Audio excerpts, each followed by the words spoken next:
नमस्कार ma'am.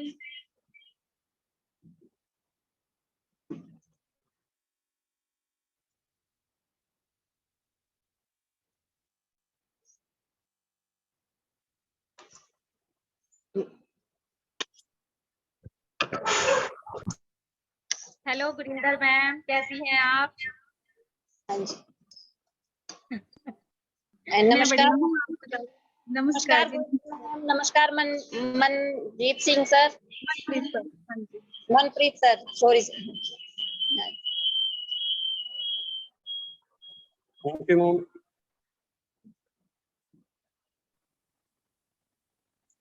Gurinder ma'am, आपको बड़ी आवाज के साथ एक बार फिर देख के हमें बहुत अच्छा लग रहा है। हम बहुत खुश हैं आप हमसे जुड़े हैं आज। मैनू भी फील हो रहा है जिवें मैं अपनी फैमिली च आती हुंदी हां। बिल्कुल बिल्कुल, thank you so much ma'am. आज के वक्त का भी हमारे साथ जुड़ चुके हैं तो मैम अनुमति चाहती हूँ कि हम प्रोग्राम शुरू करें। मैम शुरू करिए। Thank you. या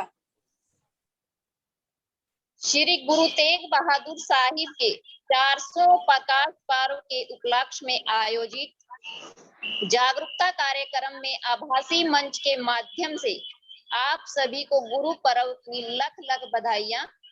सबसे पहले मैं एमडीएसडी महाविद्यालय परिवार की मुखिया डॉक्टर किरण आंगरा जी का, वक्ता के रूप में हमारे साथ जुड़े हुए गुरिंदर कौर जी, मनप्रीत सिंह जी, कार्यक्रम की सह संयोजिका डॉक्टर नीलम जी, आयोजक सचिव डॉक्टर जसप्रीत कौर जी, तमाम स्टाफ सदस्यगण व प्यारे प्रतिभागियों, आप सबका मैं गुरु तेग बहादुर साहिब के 400वें प्रकाशोत्सव में वेबिनार की श्रृंखला के आज 5वें दिन में आप सबका मैं हार्दिक स्वागत करती हूँ, अभिनंदन करती हूँ। गुरु तेग बहादुर जी का जीवन हम सभी के लिए है। हमें इनके जीवन से बहुत कुछ सीखने को मिला है। गुरु तेग बहादुर जी का आत्म बलिदान आज भी हम सभी के जहां में मौजूद है और वह उनके साहस और शक्ति को दर्शाता है। कार्यक्रम को आगे बढ़ाते हुए मैं अब आमंत्रित करती हूँ आज की वक्ता गुरिंदर कौर जी को, जो गुरु हरकिशन साहिब खालसा कॉलेज पिंजोखरा में पंजाबी के सहायक प्रोफेसर के रूप में कार्यरत हैं, जिन्होंने एमए पंजाबी ऑनर्स में गोल्ड मेडल भी प्राप्त किया हुआ है। एमए मैथमेटिक्स एलपीयू से और एमफिल पंजाब यूनिवर्सिटी चंडीगढ़ से किया हुआ है। इनका आज का विषय गुरु तेग बहादुर जी की शख्सियत है। तो मैम आपका बहुत बहुत स्वागत है। कृपया आप आए और हमारे श्रोताओं को, हमारे प्रतिभागियों को अपना उद्बोधन दें। स्वागत है मैम आपका। Thank you ma'am. सत्कारयोग principal ma'am, ma'am Jaspreet Kaur organiser secretary, ma'am Manju Tomar ji इस प्रोग्राम के कन्वीनर, ते मैडम नीलम इस प्रोग्राम के को कन्वीनर, ते इस प्रोग्राम दे विच शामिल सारे प्रोफैसर साहबान, मेरे फ्रेंड्स अते विद्यार्थियों, सारिਆਂ ਨੂੰ मेरे वालों सत श्री अकाल। गुरु तेग बहादुर जी दे 400 साला प्रकाश उत्सव ते हिंदी विभाग वालों ऑर्गेनाइज किते अज दे इस वेबिनार दे विच मेरे बोलन दा विषय रहेगा गुरु तेग बहादुर जी दी शख्सियत। गुरु तेग बहादुर जी एक महान शख्सियत दे मालिक सन। उन्हां दे अंदर देखो गुण कित्थों पैदा हुंदे हैं। एक शख्सियत, एक महान शख्सियत किवें बनदी है। उन्हां दे अंदर अपने दादे शहीदां दे सरताज सिखां दे पंजवें गुरु अर्जन देव जी दी तरह निम्रता, मिठास, खिमा ते कुर्बानी दा जिहड़ा अथाह जज्बा सी, निडरता ते ਦੁਖੀ ਜਨਤਾ ਦੀ ਅਗਵਾਈ ਕਰਨ ਦੀ ਅਥਾਹ ਸ਼ਕਤੀ ਉਹਨਾਂ ਨੂੰ ਕਿੱਥੋਂ ਪ੍ਰਾਪਤ ਹੁੰਦੀ ਹੈ? ਉਹਨਾਂ ਨੂੰ ਆਪਣੇ ਪਿਤਾ ਜੀ ਸ੍ਰੀ ਗੁਰੂ ਹਰਗੋਬਿੰਦ ਸਾਹਿਬ ਦੇ ਪਾਸੋਂ ਮਿਲਦੀ ਹੈ। ਗੁਰੂ ਤੇਗ ਬਹਾਦਰ ਜੀ ਵਿੱਚ ਪਰਉਪਕਾਰ ਕਰਨ ਦੀ ਉਤਸੁਕਤਾ, ਇਸ ਦੇ ਨਾਲ ਵੈਰਾਗ ਵਰਗਾ ਗੁਣ ਹੈ ਜਿਹੜਾ ਉਹ ਵੀ ਮੌਜੂਦ ਸੀ। ਹੁਣ ਇੰਨੇ ਸਾਰੇ ਗੁਣਾਂ ਦਾ ਸੁਮੇਲ ਹੋਣਾ ਇੱਕ ਅਦੁੱਤੀ ਗੱਲ ਹੈ।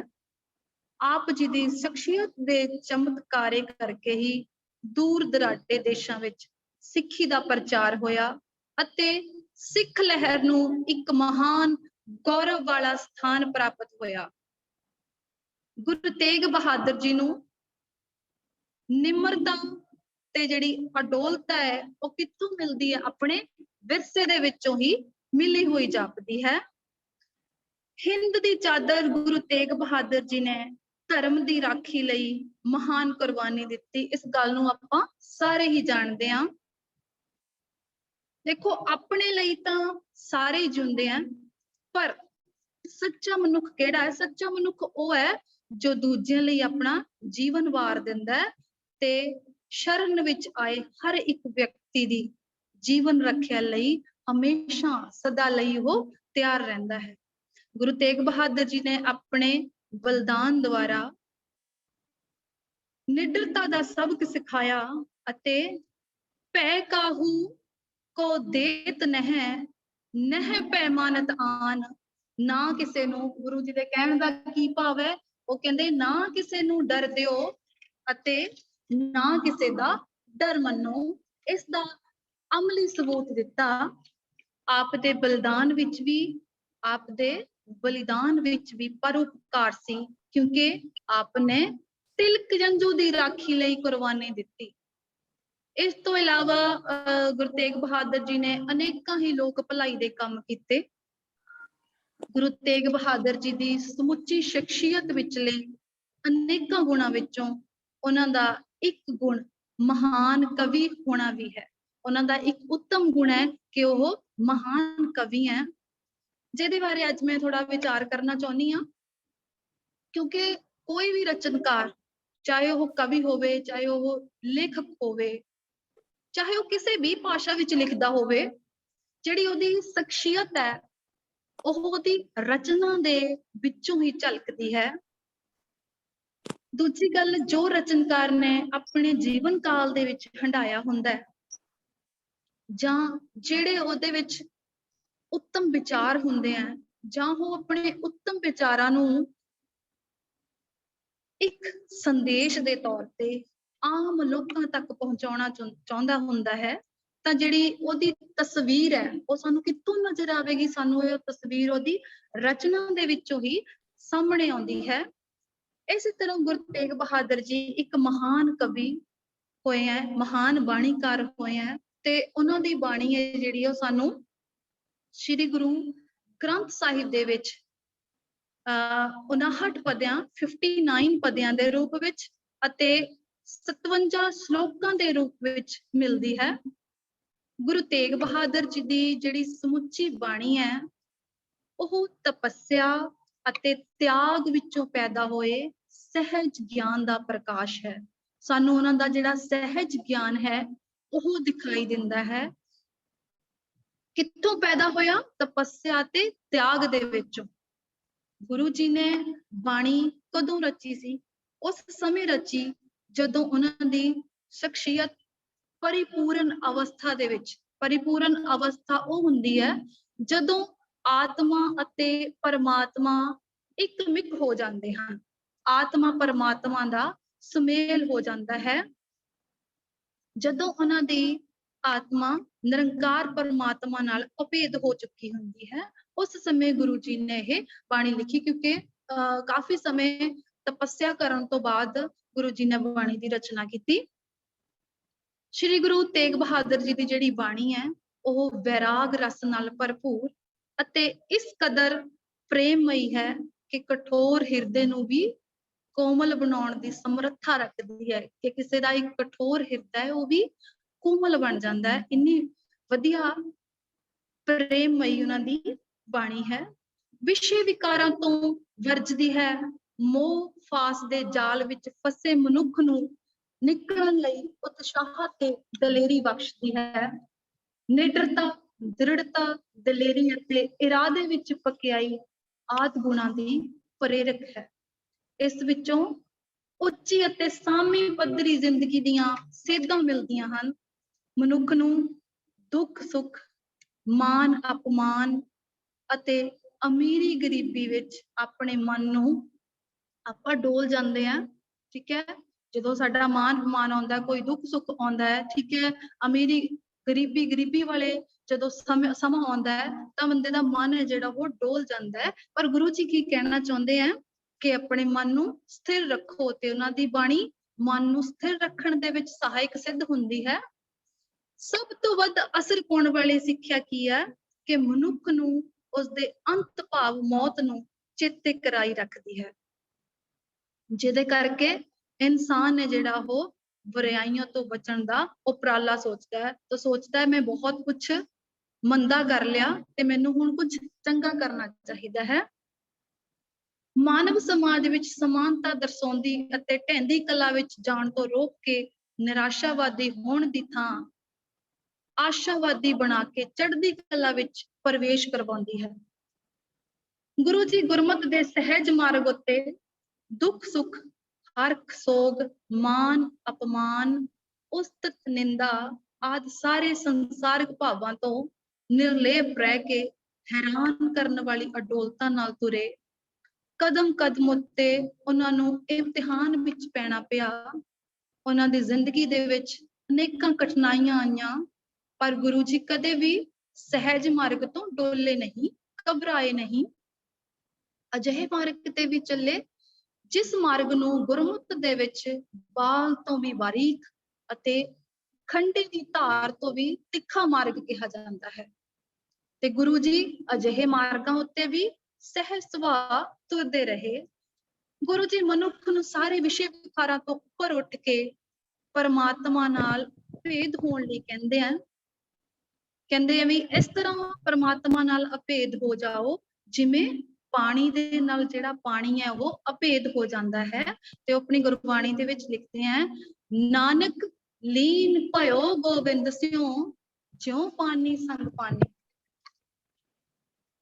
ਤੇ ਗੁਰੂ ਜੀ ਨੇ ਮਨੋਵਿਰਤੀਆਂ ਨਾਲ ਸੰਘਰਸ਼ ਕਰਕੇ ਆਪ ਕਮਾਏ ਸੱਚ ਨੂੰ ਸਾਹਮਣੇ ਕਰਨ ਸਮੇਂ ਮਨ ਨੂੰ ਸੰਬੋਧਨ ਕਰਕੇ ਭੁੱਲੇ ਭਟਕੇ ਮਨਾਂ ਨੂੰ ਸਹਿਜ ਦਾ ਮਾਰਗ ਦਰਸਾਇਆ। ਦੁਨੀਆ ਦੇ ਅਣਗਿਣਤ ਲੋਕ ਹੈ ਜਿਹੜੇ ਉਹ ਲੋਕ ਮਨ ਦੇ ਪਿੱਛੇ ਲੱਗ ਕੇ ਜੀਵਨ ਦਾ ਜਿਹੜਾ ਮੂਲ ਮਨੋਰਥ ਹੈ, ਜ਼ਿੰਦਗੀ ਦਾ ਏਮ ਹੈ ਜਿਹੜਾ ਉਹ ਗੁਆ ਬੈਠਦੇ ਆ। ਮਨ ਉੱਤੇ ਬਲ ਦੇਣ ਵਾਲੀਆਂ ਕੁਝ ਉਦਾਹਰਨਾਂ ਜਿਹੜੀਆਂ ਉਹਨਾਂ ਦੀ ਬਾਣੀ ਦੇ ਵਿੱਚੋਂ ਮਿਲਦੀਆਂ। ਤੇ ਗੁਰੂ ਜੀ ਕਹਿੰਦੇ, ਸਾਧੋ ਮਨ ਕਾ ਮਾਨ ਤਿਆਗੋ, ਇਹ ਸੰਤ ਜਨੋ ਆਪਣੇ ਮਨ ਦਾ ਅਹੰਕਾਰ ਛੱਡ ਦਿਓ। ਰੇ ਮਨ ਰਾਮ ਸਿਉ ਕਰ ਪ੍ਰੀਤ, ਤੈਨੂੰ ਪ੍ਰੀਤ ਕਿਹਦੇ ਨਾਲ ਕਰਨੀ ਚਾਹੀਦੀ ਹੈ? ਰਾਮ ਸਿਉ, ਉਸ ਪਰਮਾਤਮਾ ਦੇ ਨਾਲ। ਮਨ ਰੇ ਕੌਣ ਕੁਮਤ ਤੈਲੀ ਨੀ, ਮਨ ਨੂੰ ਸਮਝਾਉਂਦੇ, ਮਨ ਤੂੰ ਕਿਹੋ ਜਿਹੀ ਮਤ ਲੈ ਲਈ ਹੈ। ਹਰ ਜਸ ਰੇ ਮਨ ਗਾਏ ਲੈ, ਜੋ ਸੰਗੀ ਹੈ ਤੇਰੋ। ਕਿਸ ਦਾ ਗਾਇਨ? ਹਰੀ ਦਾ ਜਸ ਜਿਹੜਾ ਉਹ ਗਾਇਨ ਕਰਨਾ ਚਾਹੀਦਾ ਜੋ ਅੰਤ ਸਹਾਈ ਹੋਵੇਗਾ। ਮਨ ਉੱਤੇ ਬਲ ਦੇਣ ਵਾਲੇ ਕਾਵਿਕ ਸੰਬੋਧਨ ਦੱਸਦੇ ਹੈ ਕਿ ਗੁਰੂ ਜੀ ਆਤਮਿਕ ਸ਼ਖਸੀਅਤ ਦੀ ਉਸਾਰੀ ਲਈ ਮਨੋਵਿਰਤੀਆਂ ਨੂੰ ਕਾਬੂ ਕਰਨਾ ਜ਼ਰੂਰੀ ਸਮਝਦੇ ਸਨ।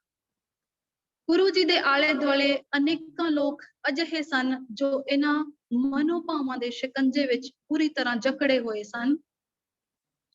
ਗੁਰੂ ਜੀ ਦੀ ਸ਼ਖਸੀਅਤ ਅਤੇ ਉਹਨਾਂ ਦੀ ਬਾਣੀ ਜਿਹੜੀ ਸਾਡੇ ਕੋਲ ਕਵਿਤਾ ਦੇ ਰੂਪ ਵਿੱਚ ਹੈ, ਸਵੈ ਮੁਕਤੀ ਦੇ ਪ੍ਰਗਟਾਵੇ ਦੀ ਥਾਂ, ਮਤਲਬ ਆਪ ਮੁਕਤ ਨਹੀਂ ਹੋਣਾ, ਸਵੈ ਮੁਕਤੀ ਦੇ ਪ੍ਰਗਟਾਵੇ ਦੀ ਥਾਂ ਸਾਰੇ ਸੰਸਾਰ ਦਾ ਉਦਾਰ ਕਰਨ ਨੂੰ ਆਪਣਾ ਮਨੋਰਥ ਬਣਾਉਂਦੀ ਪ੍ਰਤੀਤ ਹੁੰਦੀ ਹੈ। ਇਸ ਲਈ ਦੁਨਿਆਵੀ ਪਦਾਰਥਾਂ ਦੇ ਚੱਕਰ ਵਿੱਚ ਫਸੀ ਹੋਈ ਮਨੁੱਖਤਾ ਨੂੰ ਸਦੀਵੀ ਸੁੱਖ, ਮਨ ਦੀ ਸ਼ਾਂਤੀ ਅਤੇ ਧੀਰਜ ਰੱਖਣ ਦਾ ਰਾਸਤਾ ਦਿਖਾਉਣ ਲਈ ਉਹਨਾਂ ਨੇ ਆਪਣਾ ਡੂੰਘਾ ਅਨੁਭਵ ਜਿਹੜਾ ਉਹ ਬਾਣੀ ਦੇ ਦੁਆਰਾ ਪੇਸ਼ ਕੀਤਾ।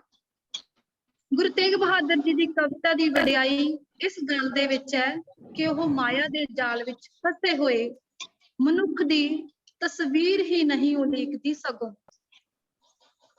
ਉਸ ਨੂੰ ਇਸ ਮਾਇਆ ਦੇ ਜਾਲ ਵਿੱਚ ਫਸੇ ਹੋਏ ਮਨੁੱਖ ਨੂੰ ਬਾਹਰ ਕੱਢਣ ਦੀ, ਬਾਹਰ ਨਿਕਲਣ ਦੀ ਇੱਕ ਜੁਗਤ ਵੀ ਦੱਸਦੀ ਹੈ ਕਿ ਇਨਸਾਨ ਨੇ ਇਸ ਮਾਇਆਵੀ ਸੰਸਾਰ ਦੇ ਵਿੱਚੋਂ ਕਿਵੇਂ ਮਨ ਨਹੀਂ ਜੋੜਨਾ, ਕਿਵੇਂ ਬਾਹਰ ਨਿਕਲਣਾ ਹੈ।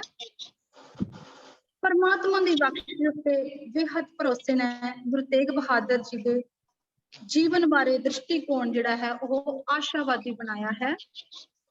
ਗੁਰੂ ਜੀ ਦੀ ਸ਼ਖਸੀਅਤ ਬਹੁਤ ਪੱਖੀ ਸੀ। ਇੱਕ ਪਾਸੇ ਉਹ ਬਚਪਨ ਤੋਂ ਹੀ ਤਿਆਗ ਮੂਰਤੀ ਵਿਖਾਈ ਦਿੰਦੇ ਸਨ, ਦੂਜੇ ਪਾਸੇ ਕਰਤਾਰਪੁਰ ਦੀ ਲੜਾਈ ਵਿੱਚ ਵਿਸ਼ੇਸ਼ ਬਹਾਦਰੀ ਦਾ ਨਾਮਣਾ ਖੱਟਦੇ ਹਨ। ਇਸੇ ਤਰ੍ਹਾਂ ਇੱਕ ਪਾਸੇ ਉਹ ਬਕਾਲੇ ਦੇ ਭੋਰੇ ਵਿੱਚ ਅਖੰਡ ਭਗਤੀ ਵਿੱਚ ਮਗਨ ਬੈਠੇ ਹੈ ਤੇ ਦੂਜੇ ਪਾਸੇ ਜਦੋਂ ਉਹਨਾਂ ਨੂੰ ਗੁਰਗੱਦੀ ਮਿਲ ਜਾਂਦੀ ਹੈ ਤਾਂ ਗੁਰਗੱਦੀ ਦੀ ਵਾਂਗਡੋਰ ਸੰਭਾਲਣ ਦੇ ਸਾਰ ਹੀ ਉਹ ਇੱਕ ਮਹਾਨ ਕਰਮਯੋਗੀ ਦੇ ਵਾਂਗ ਕਦੇ ਅੰਮ੍ਰਿਤਸਰ ਵੱਲ, ਕਦੇ ਅਨੰਦਪੁਰ ਸਾਹਿਬ ਵੱਲ, ਕਦੇ ਪੂਰਬੀ ਭਾਰਤ ਦੀ ਯਾਤਰਾ ਲਈ ਸਤਸੰਗੀ ਕਾਫਲੇ ਦੀ ਕਮਾਨ ਕਰਦੇ ਨਜ਼ਰ ਆਉਂਦੇ ਹਨ। ਜਬਰੀ ਧਰਮ ਤਬਦੀਲੀ ਦੇ ਵਿਰੁੱਧ ਜਿਹੜੀ ਦਬੀ ਹੋਈ ਲਤਾੜੀ ਹਿੰਦੂ ਜਾਤੀ ਲਈ ਔਰੰਗਜ਼ੇਬ ਵਰਗੇ ਜ਼ਾਲਮ ਬਾਦਸ਼ਾਹ ਨੂੰ ਵੰਗਾਰਨਾ ਅਤੇ ਉਹਦੇ ਭਰੇ ਦਰਬਾਰ ਦੇ ਵਿੱਚ ਸੀਸ ਕੁਰਬਾਨ ਕਰਕੇ ਸਿਰ ਨਾ ਛੱਡਣਾ, ਇਹ ਸਭ ਇੱਕੋ ਸ਼ਖਸੀਅਤ ਦੇ ਸੂਰਜ ਦੀਆਂ ਸੱਤ ਰੰਗੀ ਕਿਰਨਾਂ ਦੇ ਲਿਸ਼ਕਾਰੇ ਹਨ। ਕਵਿਤਾ ਵੀ ਉਸੇ ਸ਼ਖਸੀਅਤ ਦੇ ਸੂਰਜ ਦਾ ਲਿਸ਼ਕਾਰਾ ਹੈ। ਸਭ ਤੋਂ ਵੱਡੀ ਵਿਸ਼ੇਸ਼ਤਾ ਇਸ ਮਹਾਨ ਸ਼ਖਸੀਅਤ ਦੀ ਕੀ ਹੈ ਕਿ ਪਰਮ ਪਦ ਨੂੰ, ਸਭ ਤੋਂ ਉੱਚੀ ਪਦਵੀ ਪਰਮ ਪਦ ਨੂੰ ਪ੍ਰਾਪਤ ਕਰਕੇ ਵੀ ਇਸ ਵਿੱਚ ਅਤ ਦਰਜੇ ਦੀ ਨਿਰਮਾਣਤਾ ਹੈ, ਨੀਵੇਂ ਹੋ ਕੇ ਰਹਿਣਾ। ਸਮੁੱਚੀ ਬਾਣੀ ਦੇ ਵਿੱਚ ਗੁਰੂ ਜੀ ਨੇ ਕਿਤੇ ਵੀ ਇਹ ਨਹੀਂ ਆਖਿਆ ਕਿ ਮੈਂ ਸਹਿਜ ਜਾਂ ਨਿਰਵਾਣ ਪਦ ਨੂੰ ਪ੍ਰਾਪਤ ਕਰ ਲਿਆ ਹੈ ਤੇ ਆਓ ਮੈਂ ਤੁਹਾਨੂੰ ਮੁਕਤੀ ਦਾ, ਉਹ ਇਹ ਨਹੀਂ ਕਹਿੰਦੇ ਕਿ ਆਓ ਮੈਂ ਮੁਕਤੀ ਦਾ ਮਾਰਗ ਦੱਸਦਾ ਤੁਹਾਨੂੰ, ਪਰ ਇਸ ਦੇ ਉਲਟ ਗੁਰੂ ਜੀ ਆਪਣੇ ਆਪ ਨੂੰ ਮੰਦਾ ਆਖ ਕੇ ਭੁੱਲੇ ਭਟਕੇ ਲੋਕਾਂ ਨੂੰ ਸਿੱਧੇ ਰਾਹ ਪਾ ਰਹੇ ਹਨ। ਮੈਂ ਸ਼ਲੋਕਾਂ ਦੀ ਗੱਲ ਕਰਨਾ ਚਾਹੁੰਦੀ ਹਾਂ। ਬਹੁਤ ਹੀ ਬੈਰਾਗਮਈ ਸ਼ਲੋਕ ਹੈ। ਤੁਸੀਂ ਜਦੋਂ ਸੁਣਿਆ ਹੋਵੇਗਾ, ਜਦੋਂ ਅਖੰਡ ਪਾਠ ਸਾਹਿਬ ਦਾ ਸੰਪੂਰਨਤਾਈ ਦਾ ਭੋਗ ਪੈਂਦਾ ਹੈ, ਉਦੋਂ ਨੌਵੇਂ ਪਾਤਸ਼ਾਹ ਗੁਰੂ ਤੇਗ ਬਹਾਦਰ ਜੀ ਦੇ ਜਿਹੜੇ ਸ਼ਲੋਕ ਹੈ ਉਹ ਗਾਇਨ ਕੀਤੇ ਜਾਂਦੇ ਹੈ। ਮਤਲਬ ਬਹੁਤ ਸਕੂਨ ਮਿਲਦਾ ਹੈ ਤੇ ਸ਼ਲੋਕਾਂ ਦਾ ਪਾਠ ਅਜਿਹਾ ਹੈ ਕਿ ਕਮਜ਼ੋਰ ਰੂਹਾਂ ਨੂੰ ਇੱਕ ਨਵੀਂ ਤਾਕਤ ਬਖਸ਼ ਦਿੰਦਾ ਹੈ। ਤੇ ਇਹਨਾਂ ਸ਼ਲੋਕਾਂ ਦੇ ਵਿਸ਼ੇ ਜਿਹੜੇ ਪਰਮਾਤਮਾ ਦਾ ਸਿਮਰਨ, ਸੰਸਾਰ ਦੀ ਨਾਸ਼ਮਾਨਤਾ, ਮੋਹ ਮਾਇਆ ਦਾ ਤਿਆਗ ਆਦਿ ਜਿਹੜੇ ਵਿਸ਼ੇ ਹੈ ਉਹ ਗੁਰੂ ਤੇਗ ਬਹਾਦਰ ਜੀ ਨੇ ਲਏ ਆ ਤੇ ਮਨੁੱਖ ਨੂੰ ਇਹਨਾਂ ਦੁਆਰਾ ਹੀ ਸੰਦੇਸ਼ ਦਿੱਤਾ ਹੈ। ਤੇ ਇਹਨਾਂ ਦੀ ਜਿਹੜੀ ਭਾਸ਼ਾ ਹੈ ਉਹ ਵੀ ਬਹੁਤ ਸਰਲ ਹੈ ਤੇ ਮੈਂ ਉਹਨਾਂ ਵਿੱਚੋਂ ਕੁਝ ਸ਼ਲੋਕਾਂ ਦਾ ਉਚਾਰਨ ਕਰਕੇ ਸੁਣਾਉਣਾ ਚਾਹੁੰਦੀ ਹਾਂ ਤੁਹਾਨੂੰ। ਤੇ ਇਹਨਾਂ ਦੀ ਜਿਹੜੀ ਧੁਨ ਹੈ, ਮੈਨੂੰ ਲੱਗਦਾ ਮੈਨੂੰ ਬੜੀ ਇਕਾਗਰਤਾ ਤੇ ਮਨ ਦੀ ਸ਼ਾਂਤੀ ਵਾਲੀ ਮਿਲਦੀ ਆ। ਵਿਰਦ ਪਇਓ ਸੂਝੈ ਨਹੀਂ, ਕਾਲ ਪਹੁੰਚਿਓ ਆਣਾ, ਕਹੋ ਨਾਨਕ ਨਰ ਬਾਬੁਰੇ, ਕਿਉਂ ਨਾ ਭਜੈ ਭਗਵਾਨ।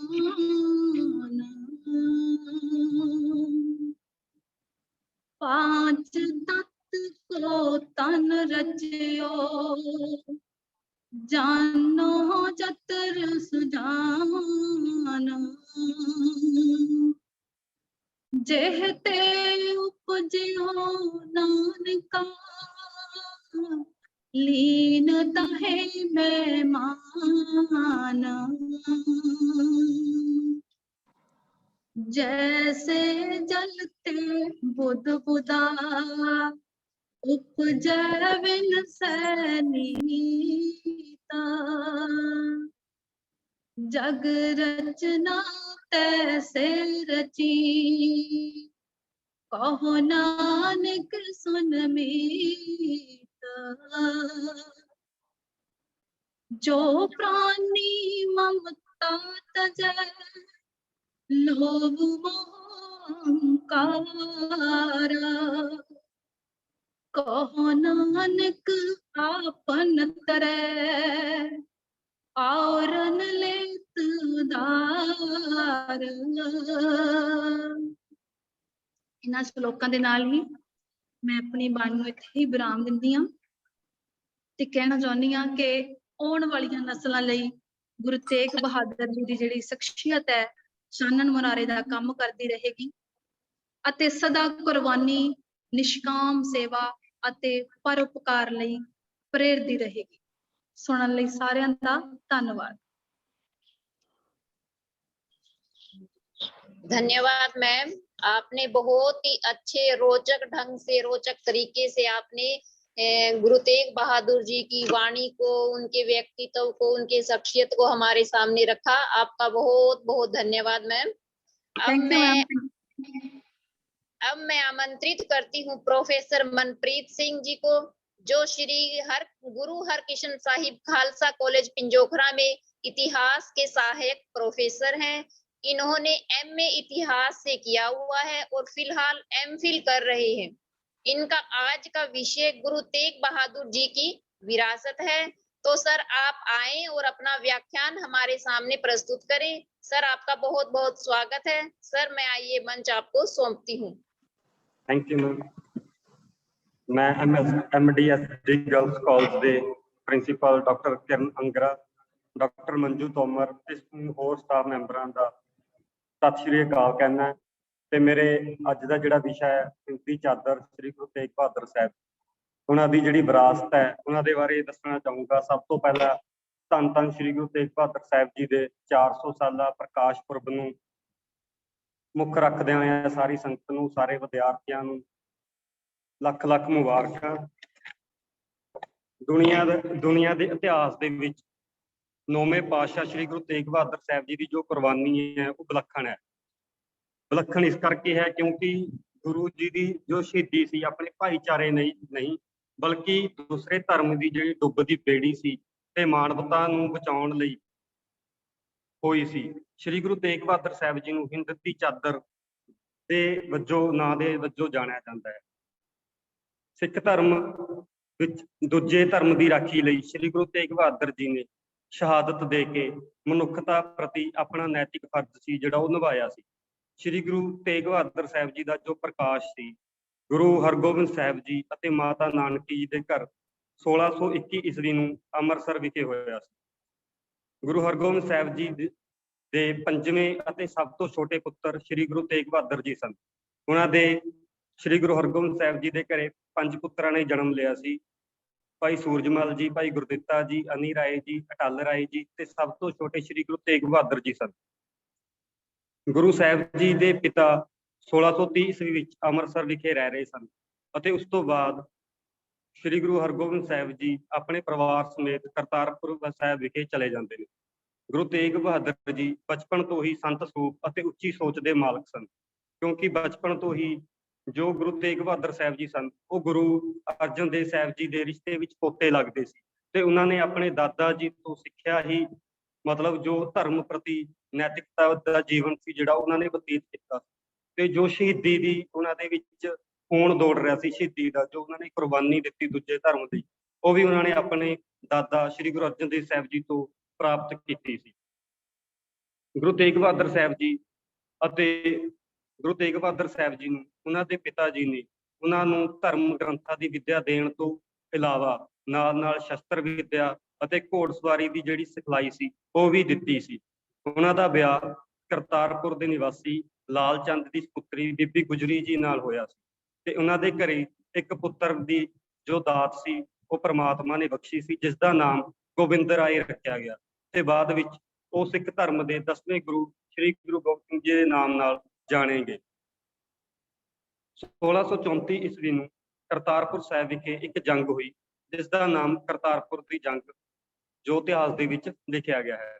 तो उस जंग दे विच गुरु तेग बहादुर साहब जी ने अपनी तेग दे बहुत जोर विखाए ते मुगलों दा जो मुगलों की सेना सी ਉਹਨੂੰ ਖਤਮ ਕਰ ਦਿੱਤਾ ਗਿਆ, ਜਿਸ ਕਰਕੇ ਉਹਨਾਂ ਦਾ ਨਾਮ ਤੇਗ ਮੱਲ ਤੋਂ ਤੇਗ ਬਹਾਦਰ ਪੈ ਗਿਆ।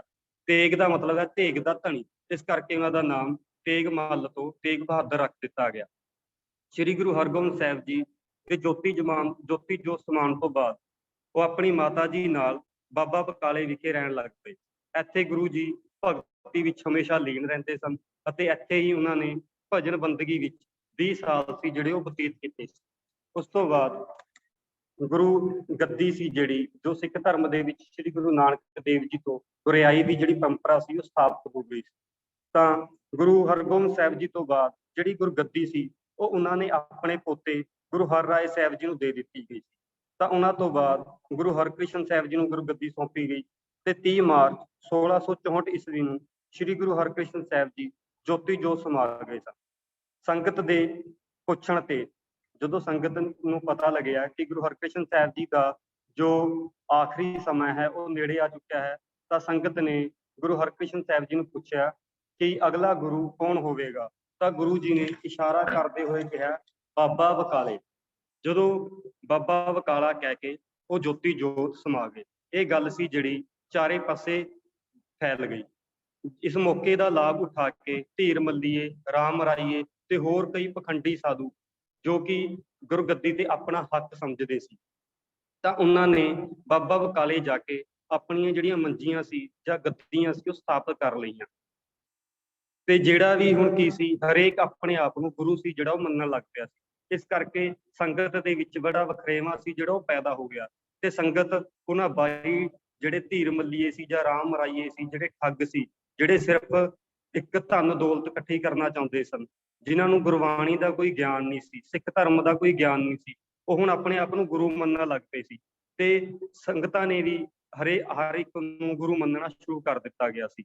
ਤਾਂ ਇੱਕ ਸ਼ਰਧਾਲੂ ਸੀ, ਸਮਾਂ ਬੀਤਣ ਤੋਂ ਬਾਅਦ ਇੱਕ ਸ਼ਰਧਾਲੂ ਜਿਹੜਾ ਸਿੱਖ ਧਰਮ ਨਾਲ ਜੁੜਿਆ ਹੋਇਆ ਸੀ, ਗੁਰੂ ਸੰਗਤ ਕਰਦਾ ਸੀ, ਉਸਦਾ ਨਾਮ ਸੀ ਮੱਖਣ ਸ਼ਾਹ ਲੁਬਾਣਾ।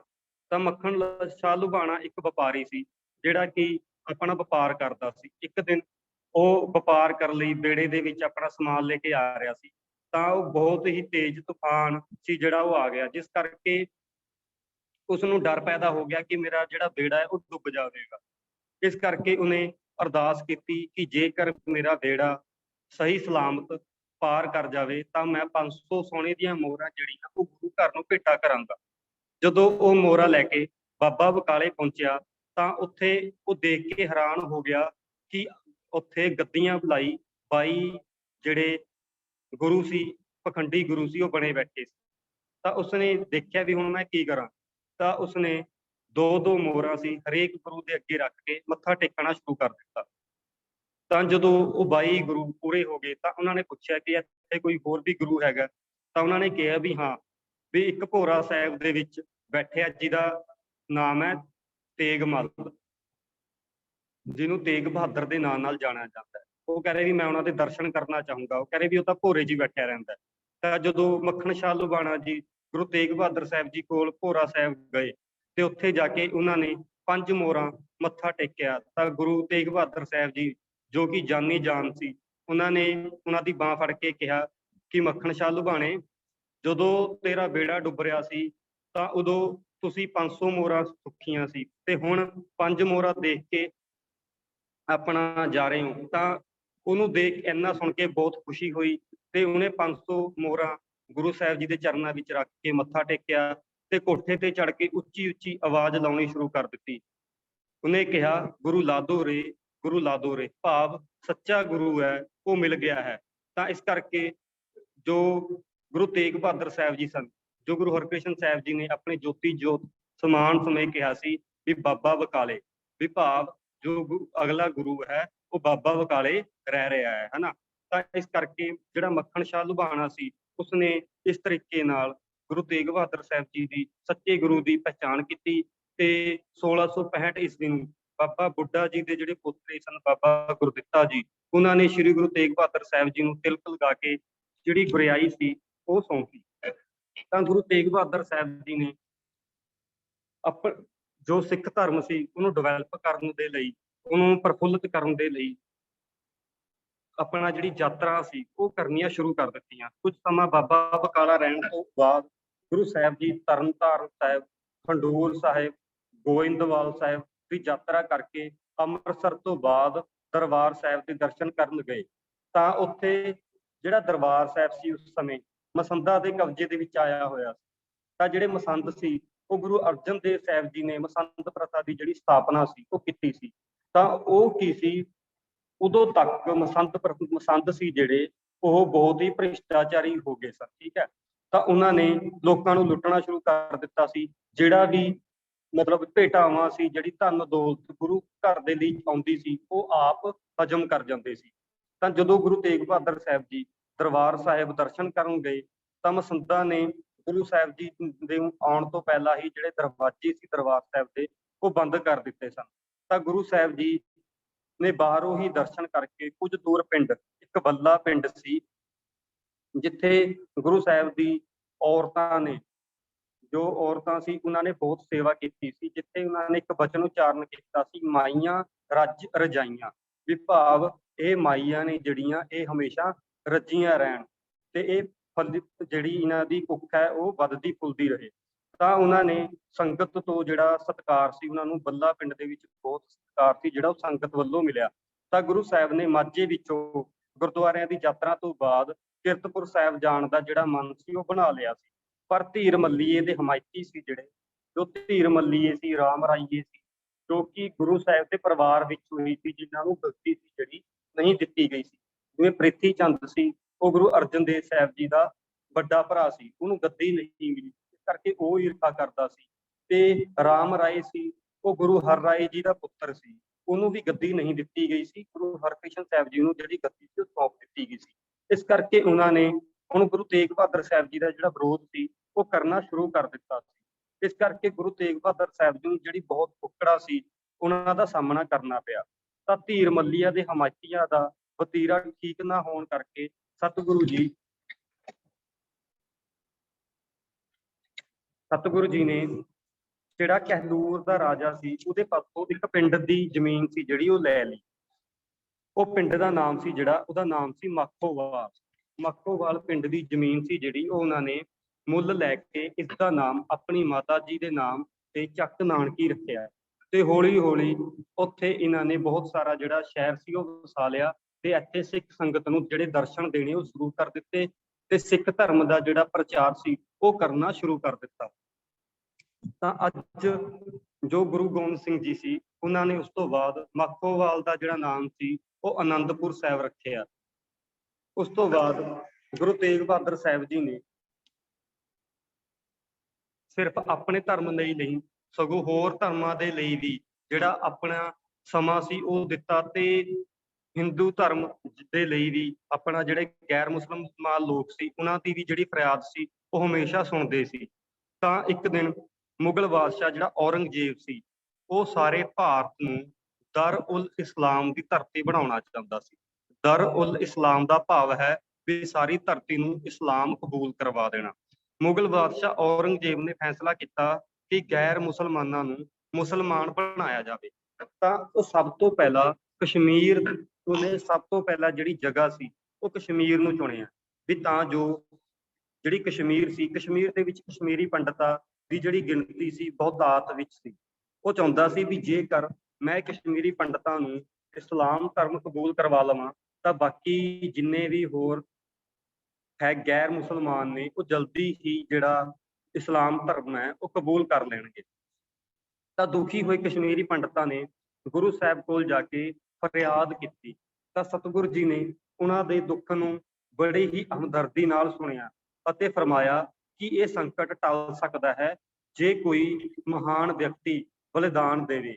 ਇਹ ਸੁਣ ਕੇ ਕੋਲ ਬੈਠੇ ਉਹਨਾਂ ਦੇ ਪੁੱਤਰ ਗੋਬਿੰਦ ਰਾਏ ਜੀ ਨੇ ਕਿਹਾ ਕਿ ਪਿਤਾ ਜੀ ਤੁਹਾਡੇ ਤੋਂ ਮਹਾਨ ਵਿਅਕਤੀ ਹੋਰ ਕੌਣ ਹੋ ਸਕਦਾ ਹੈ। ਤਾਂ ਗੁਰੂ ਤੇਗ ਬਹਾਦਰ ਜੀ ਨੇ ਪੰਡਤਾਂ ਨੂੰ ਕਿਹਾ ਕਿ ਤੁਸੀਂ ਔਰੰਗਜ਼ੇਬ ਨੂੰ ਲਿਖ ਕੇ ਭੇਜੋ ਕਿ ਜੇਕਰ ਤੁਸੀਂ ਸਾਡੇ ਰਹਿਬਰ ਨੂੰ ਇਸਲਾਮ ਧਰਮ ਕਬੂਲ ਕਰਵਾ ਸਕਦੇ ਹੋ ਤਾਂ ਅਸੀਂ ਵੀ ਇਸਲਾਮ ਧਰਮ ਕਬੂਲ ਕਰਵਾ ਲਵਾਂਗੇ।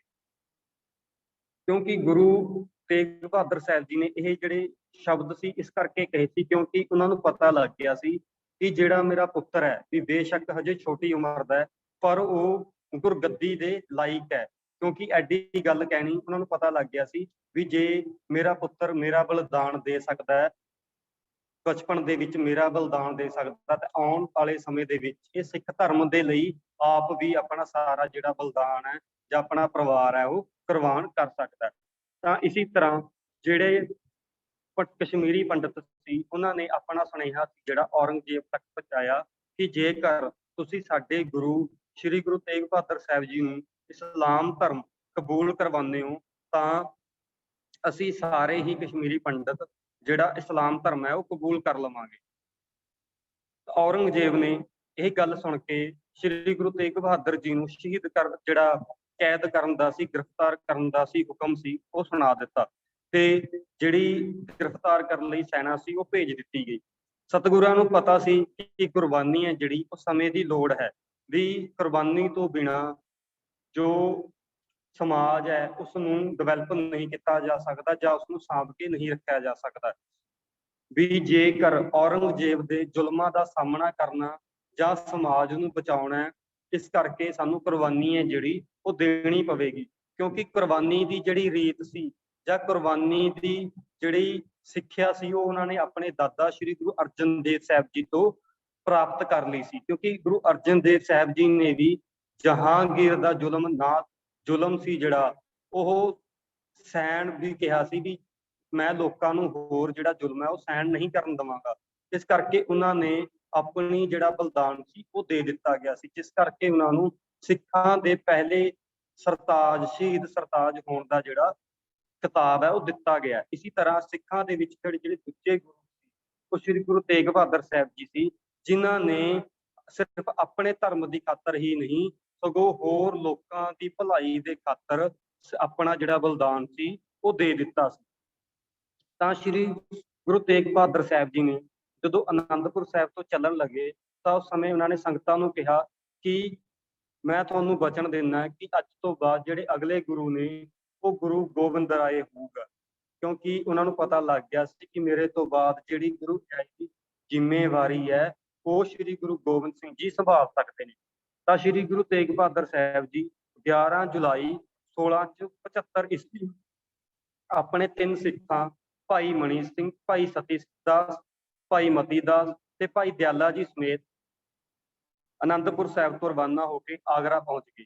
ਆਗਰਾ ਪਹੁੰਚਣ ਤੇ ਗੁਰੂ ਜੀ ਅਤੇ ਸਿੱਖਾਂ ਨੂੰ ਆਗਰੇ ਤੋਂ ਗ੍ਰਿਫਤਾਰ ਕਰ ਲਿਆ ਗਿਆ ਤੇ ਗ੍ਰਿਫਤਾਰ ਕਰਕੇ ਦਿੱਲੀ ਲਿਆਂਦਾ ਗਿਆ। ਜਦੋਂ ਦਿੱਲੀ ਲਿਆਂਦਾ ਗਿਆ ਤਾਂ ਗੁਰੂ ਸਾਹਿਬ ਜੀ ਅੱਗੇ ਜੋ ਉੱਥੇ ਦਾ ਸ਼ਾਸਕ ਸੀ ਔਰੰਗਜ਼ੇਬ, ਉਸਨੇ 3 ਸ਼ਰਤਾਂ ਰੱਖੀਆਂ। 3 ਸ਼ਰਤਾਂ ਕਿਹੜੀਆਂ ਸਨ? ਪਹਿਲੀ ਸ਼ਰਤ ਸੀ ਇਸਲਾਮ ਕਬੂਲ ਕਰ ਲਵੋ, ਦੂਜੀ ਸ਼ਰਤ ਸੀ ਕਰਾਮਾਤ ਕਰਕੇ ਦਿਖਾਵੋ ਤੇ ਤੀਜੀ ਸ਼ਰਤ ਸੀ ਕਿ ਤੁਸੀਂ ਮੌਤ ਕਬੂਲ ਕਰ ਲਵੋ। ਤਾਂ ਸਤਿਗੁਰੂ ਜੀ ਨੇ ਇਹ ਸ਼ਰਤਾਂ ਦਾ ਜਵਾਬ ਦਿੱਤਾ ਕਿ ਪਹਿਲਾ ਜਿਹੜਾ ਜਵਾਬ ਸੀ ਵੀ ਇਸਲਾਮ ਧਰਮ ਕਬੂਲ ਕਰ ਲਵੋ।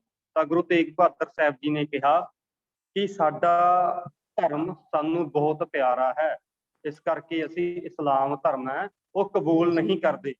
ਤਾਂ ਦੂਜੀ ਸ਼ਰਤ ਸੀ ਵੀ ਕੋਈ ਕਰਾਮਾਤ ਕਰਕੇ ਵਿਖਾਵੋ। ਤਾਂ ਗੁਰੂ ਜੀ ਨੇ ਜਵਾਬ ਦਿੱਤਾ ਕਿ ਕਰਾਮਾਤ ਕਹਿਰ ਦਾ ਨਾਮ ਹੁੰਦਾ, ਇਸ ਕਰਕੇ ਅਸੀਂ ਕਰਾਮਾਤ ਵੀ ਨਹੀਂ ਕਰਕੇ ਵਿਖਾਵਾਂਗੇ। ਤੇ ਤੀਜੀ ਜਿਹੜੀ ਗੱਲ ਸੀ ਵੀ ਤੁਸੀਂ ਮੌਤ ਕਬੂਲ ਕਰ ਲਓ। ਤਾਂ ਗੁਰੂ ਸਾਹਿਬ ਜੀ ਨੇ ਕਿਹਾ ਕਿ ਮੈਨੂੰ ਤੀਜੀ ਸ਼ਰਤ ਮੌਤ ਕਬੂਲ ਹੈ ਤੇ ਮੈਂ ਇਹਨੂੰ ਪ੍ਰਵਾਨ ਕਰਦਾ ਹਾਂ। ਤਾਂ ਸਤਿਗੁਰੂ ਜੀ ਨੂੰ ਸ਼ਹੀਦ ਕਰਨ ਦੇ ਹੁਕਮ ਦੇ ਦਿੱਤੇ ਗਏ। ਗੁਰੂ ਜੀ ਨੂੰ ਸ਼ਹੀਦ ਕਰਨ ਤੋਂ ਪਹਿਲਾਂ ਗੁਰੂ ਜੀ ਨੂੰ ਡਰਾਉਣ ਲਈ ਉਹਨਾਂ ਦੇ ਨਾਲ ਜਿਹੜੇ 3 ਸਿੱਖ ਗਏ ਸਨ, ਭਾਈ ਮਣੀ ਸਿੰਘ, ਭਾਈ ਸਤੀ ਦਾਸ ਜੀ, ਭਾਈ ਮਤੀ ਦਾਸ ਜੀ ਤੇ ਭਾਈ ਦਿਆਲਾ ਜੀ, ਉਹਨਾਂ ਨੇ ਉਹਨਾਂ ਨੂੰ ਸ਼ਹੀਦ ਕਰਨ ਦਾ ਜਿਹੜਾ ਫਰਮਾਨ ਸੀ ਉਹ ਸੁਣਾਇਆ ਵੀ ਤਾਂ ਜੋ ਇਹਨਾਂ ਨੂੰ ਦੇਖ ਕੇ ਕੀ ਪਤਾ ਗੁਰੂ ਤੇਗ ਬਹਾਦਰ ਸਾਹਿਬ ਜੀ ਇਸਲਾਮ ਕਬੂਲ ਕਰ ਲੈਣ, ਵੀ ਉਹ ਡਰ ਜਾਣਗੇ। ਜਦੋਂ ਭਾਈ ਮਤੀ ਦਾਸ ਜੀ ਨੂੰ ਲਿਆਇਆ ਗਿਆ, ਭਾਈ ਮਤੀ ਦਾਸ ਜੀ ਨੂੰ ਹੁਕਮ ਹੋਇਆ ਕਿ ਇਹਨਾਂ ਨੂੰ ਆਰੇ ਨਾਲ ਚੀਰ ਕੇ ਸ਼ਹੀਦ ਕਰ ਦਿੱਤਾ ਜਾਵੇ। ਤਾਂ ਭਾਈ ਮਤੀ ਦਾਸ ਜੀ ਨੂੰ ਆਰੇ ਨਾਲ ਵਿੱਚੋਂ ਸਿਰ ਤੋਂ ਲੈ ਕੇ ਪੈਰਾਂ ਤੱਕ ਚੀਰ ਕੇ ਸ਼ਹੀਦ ਕਰ ਦਿੱਤਾ ਗਿਆ। ਤਾਂ ਉਸ ਤੋਂ ਬਾਅਦ ਭਾਈ ਸਤੀ ਦਾਸ ਜੀ ਦੀ ਵਾਰੀ ਆਈ। ਭਾਈ ਸਤੀ ਦਾਸ ਜੀ ਨੂੰ ਹੁਕਮ ਹੋਇਆ ਕਿ ਇਹਨਾਂ ਨੂੰ ਜਿਉਂਦੇ ਰੂਹ ਵਿੱਚ ਲਪੇਟ ਕੇ ਅੱਗ ਲਗਾ ਦਿੱਤੀ ਜਾਵੇ। ਤਾਂ ਭਾਈ ਸਤੀ ਦਾਸ ਜੀ ਨੂੰ ਗੁਰੂ ਸਾਹਿਬ ਜੀ ਦੇ ਮੁਖ ਦੇ ਸਾਹਮਣੇ ਰੂਹ ਵਿੱਚ ਲਪੇਟ ਕੇ ਅੱਗ ਲਗਾ ਦਿੱਤੀ ਗਈ। ਉਸ ਤੋਂ ਬਾਅਦ ਭਾਈ ਦਿਆਲਾ ਜੀ ਦੀ ਬਾਰੀ ਆਈ। ਭਾਈ ਦਿਆਲਾ ਜੀ ਨੂੰ ਹੁਕਮ ਹੋਇਆ ਕਿ ਇਹਨਾਂ ਨੂੰ ਉਬਲਦੀ ਦੇਗ ਵਿੱਚ ਇੱਕ ਵੱਡਾ ਸਾਰਾ ਪਤੀਲਾ ਲਿਆ ਗਿਆ, ਜਿਸ ਦੇ ਵਿੱਚ ਪਾਣੀ ਨੂੰ ਉਬਾਲ ਦਿੱਤਾ ਗਿਆ ਤੇ ਉਹਦੇ ਵਿੱਚ ਗੁਰੂ ਭਾਈ ਦਿਆਲਾ ਜੀ ਨੂੰ ਬਿਠਾਇਆ ਗਿਆ ਤੇ ਉਬਲਦੀ ਦੇਗ ਵਿੱਚ ਬਿਠਾ ਕੇ ਸ਼ਹੀਦ ਕਰ ਦਿੱਤਾ ਗਿਆ। ਤਾਂ ਗੁਰੂ ਤਿੰਨੇ ਸਿੱਖਾਂ ਨੂੰ ਸ਼ਹੀਦ ਕਰ ਦਿੱਤਾ ਗਿਆ ਤੇ ਤਿੰਨੇ ਸਿੱਖਾਂ ਨੇ ਆਪਣਾ ਸਿਦਕ ਨਿਭਾਉਂਦੇ ਹੋਏ ਤੇ ਗੁਰੂ ਜੀ ਦੀ ਜੋ ਮਾਰਗ ਦਰਸਾਇਆ ਹੋਇਆ ਸੀ ਵੀ ਕਦੇ ਆਪਾਂ ਨੇ ਜ਼ੁਲਮ ਤੋਂ ਡਰਨਾ ਨਹੀਂ, ਜ਼ੁਲਮ ਦਾ ਸਾਹਮਣਾ ਕਰਨਾ ਹੈ, ਤਾਂ ਇਸ ਕਰਕੇ ਉਹ ਆਪਣਾ ਸਿਦਕ ਨਿਭਾਉਂਦੇ ਹੋਏ ਸ਼ਹੀਦ ਹੋ ਗਏ।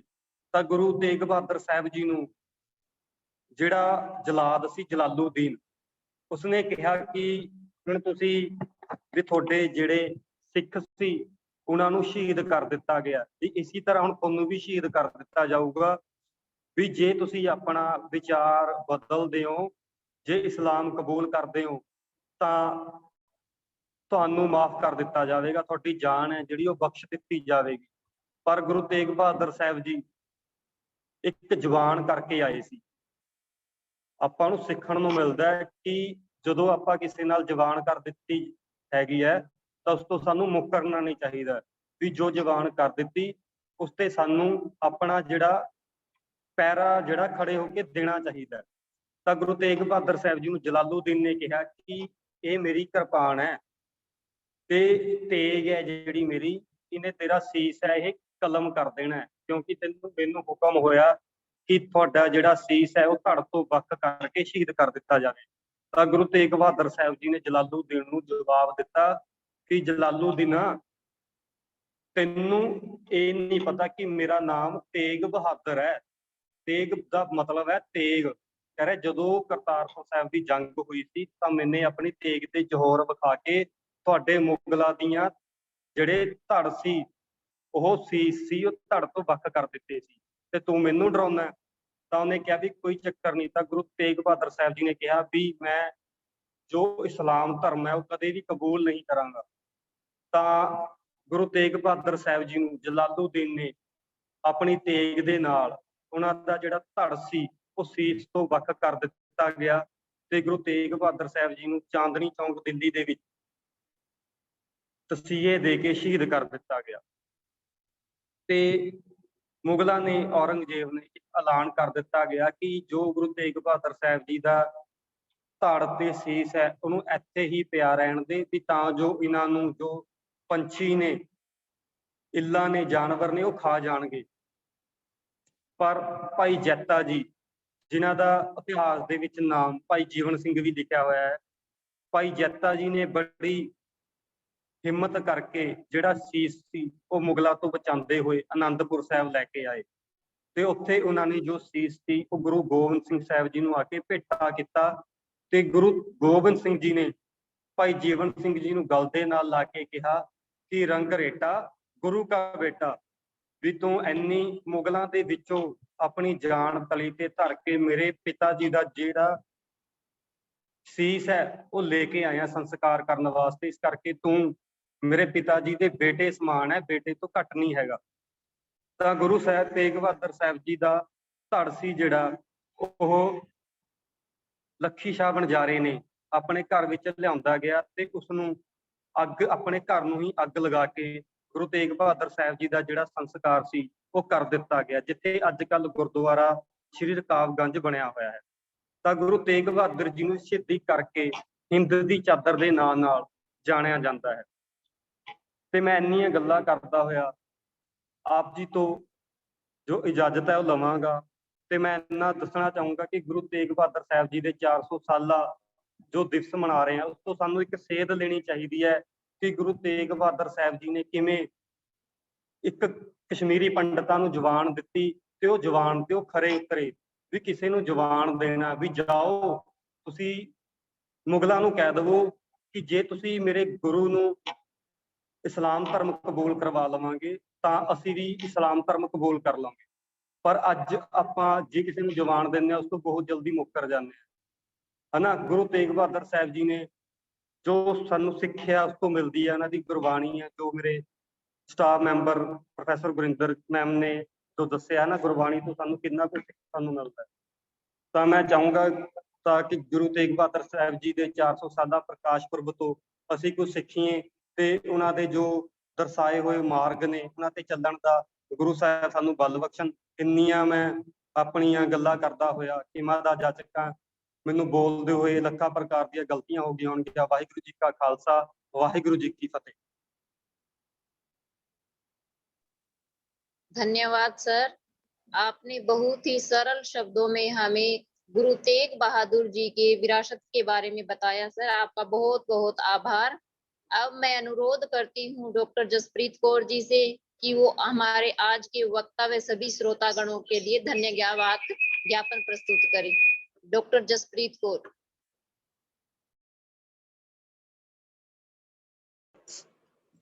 Thank you Manju ma'am. सब तो पहला मेरे वालों सबनों प्यार भरी सत श्री अकाल। मेरे लिए बहुत मान की गल है कि मैनू अज अपने सैमीनार के जिहड़े वक्ता हैं मनप्रीत सिंह अते मैडम गुरिंदर कौर जी का धन्यवाद करने का मौका मिलिया है। सब तो पहला मैं अपने MDST कॉलेज की टीम वालों साडे अज के मुख मेहमान गुरिंदर कौर मैम अते मनप्रीत सिंह सर का दिलों धन्यवाद करदी हाँ, जिन्हां ने इस वैबीनार का सद्दा कबूल किया अते गुरु तेग बहादुर जी के जीवन ते प्रकाश पाया अते सानू बहुत कुछ नवा जानन नू मिलिया है। उस तो बाद मैं साडे कॉलेज के प्रिंसीपल डॉक्टर किरण आंगरा जी मैम का धन्यवाद करना चाहांगी, जिन्हां दे आशीर्वाद अते प्रेरणा नाल यह वैबीनार करवाया गया। इस तो बाद इस वैबीनार की कन्वीनर डॉक्टर मंजू मैम अते को कन्वीनर डॉक्टर नीलम मैम का बहुत बहुत शुक्रिया, जिन्हां दे मेहनत अते लगन दे नाल यह सैमीनार है जिहड़ा परवान चढ़िया। अंत विच मैनू सारे स्टाफ अते प्रतिभागियों का धन्यवाद करते बहुत खुशी हो रही है, जिन्हां ने बहुत शांति अते रुचि दे नाल इस सैमीनार का आनंद लिया। सो सब का बहुत बहुत धन्यवाद। Thank you so much. असी इस वैबीनार का फीडबैक लिंक शेयर करन जा रहे हैं अते वो भरन तो बाद तुहानू विदिन 10 और 15 मिनट्स दे विच सर्टिफिकेट्स मिल जाएंगे।